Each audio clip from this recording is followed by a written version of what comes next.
Are you thinking about buying Echoes of the Plumgrove? If yes, then this video is for you.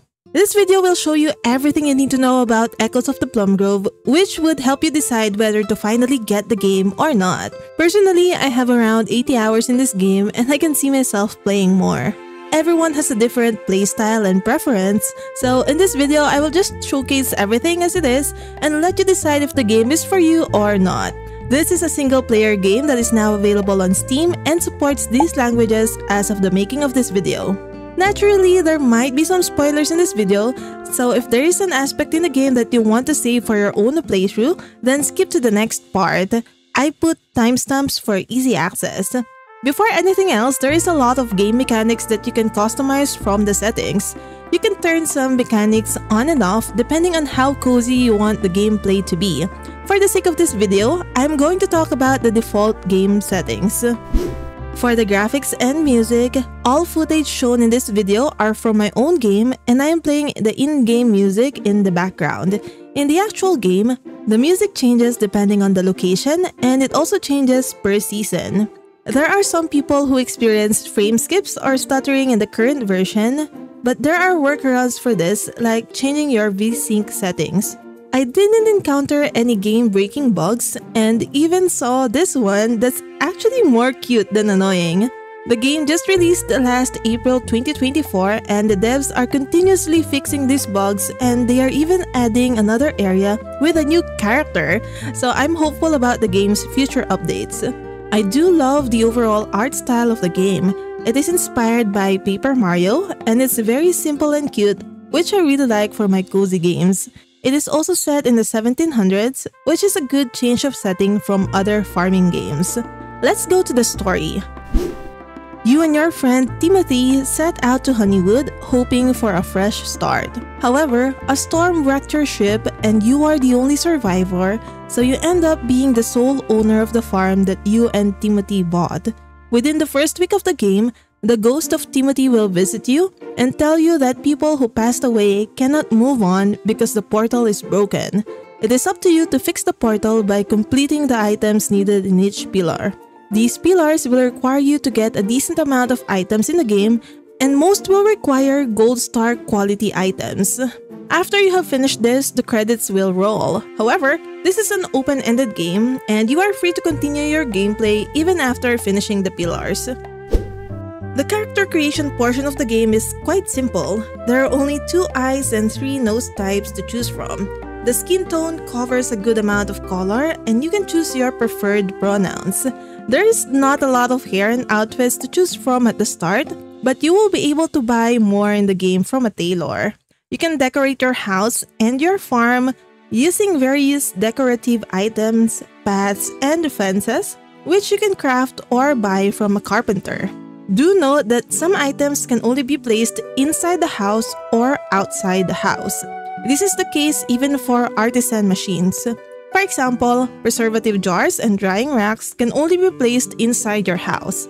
You also cannot put items inside a barn or a coop. You can also change the flooring and wallpaper of your house, but do note that these are single-use items. Once you place a wallpaper or a floor, you will not be able to remove it until you replace it with a new one. This made it really hard for me to properly find the combinations that I like. Next, let's look at the in-game mechanics. For farming, you can plant crops, trees, or bushes, and you can take care of farm animals.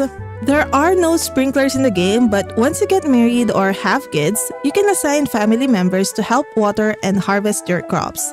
Unfortunately, you would still need to plant the crops and take care of your animals yourself.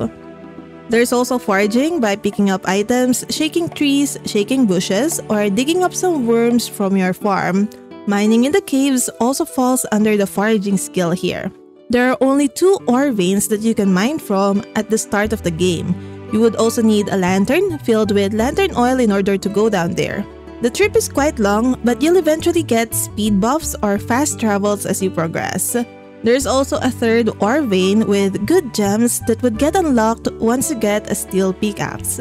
The developers are also adding more mine shafts for an update with no tentative release date yet. For fishing, you can buy a fishing rod from a fisher as soon as you get enough money for it. To fish, you cast your rod and wait for a fish to bite. Once it does, an exclamation point will appear. To reel it in, a timed minigame will begin where you must use WASD keys or use your controller's joystick to follow the path the fish takes. This can get quite difficult, especially for higher priced fish, but you can turn off the timer or the minigame completely like I did. There's also cooking and crafting in this game. The blueprints and recipes can be bought from villagers, earned as a bulletin board quest reward, or rewarded by leveling up your skills. You can craft useful items or decorations, and a few of the food you can cook will have some buffs. All tools have durability and it will break if it goes down to 0. You can prevent this by asking a blacksmith to repair it for you before the durability bar is used up. You can also buy better tools with higher durability. Trading and selling your goods work a bit different here. Each villager has a dedicated trade, and the items they will sell changes based on that.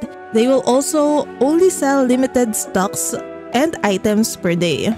For example, the blacksmith sells tools, the fisher sells fishing rod and lures, doctors sell medicine, etc. You can sell your items to any NPC as long as they have enough money. You can also trade with them even outside their working hours as long as you can find them. The unique thing in this game is you'll eventually age and die either from old age, starvation, or a disease. When that happens, you can continue playing as one of your kids in the game. If you have no kids, then it'll be game over. So make sure to get married and have a kid.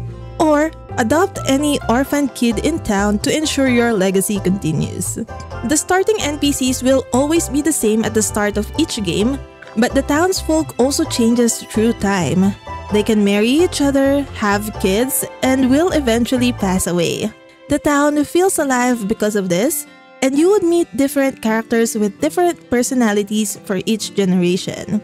The character traits affect the dialogues that the people will have, and some people will have some same dialogues because of this.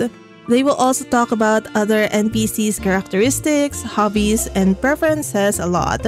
During some events though, like a wedding or a funeral, the characters will talk like normal, which is a little bit off-putting sometimes. The most that I would notice is that people will tell you to be quiet during a wedding, but if you talk to them again, they will just talk like normal. Diseases can also be experienced in the game, and your character, your family, and the townsfolk can get diseases, and there's a chance that it will be fatal. There is a vaccine, some medicines and soaps available in the game to keep you protected, but this will cost money. Next, let's look at the controls. If you are playing in PC, you have the option to play on mouse and keyboard or play using the controller. The controls are fairly simple. You use WASD to move and the left mouse button or spacebar to interact with things. Clicking F will open the family tab, M opens the map, and so on. The 2.5D art style does sometimes make it hard to interact with objects within close vertical proximity of each other, and it can get quite annoying at times. I do prefer using a mouse and keyboard for this game since my experience with a controller was not so good. For example, I often accidentally insult villagers when I'm just trying to speed up their dialogues. It's also harder to manage my inventory using the controller. Fishing and farming are both good with a controller though. There's also currently no auto-stack or auto-sort option, so inventory management in general can be quite difficult. There are 4 seasons in the game, and each one lasts for 21 days. You can view the calendar along with the events happening on certain days from your journal. The map can also be viewed from there, and there's an option to fast travel in the game, but it will use up in-game time. Eventually, you will get teleport potions that does not use up time. In the map, you will be able to easily see the schedule of stores and the current location of your family members and the NPCs that you have a finished quest with. As I mentioned, having kids and continuing your legacy is a big part of this game since your character eventually passes away. When that happens, you need to have a kid so you can continue playing as that kid. Otherwise, it's game over. You can get married to anyone here as long as they are a single adult. Courting someone is simple. You just need to talk to them and give them nice gifts to raise your relationship level. After that, you can ask them out on a date and propose to them right away during that first date. Due to the nature of the game, it doesn't have any cutscenes or deeper interactions.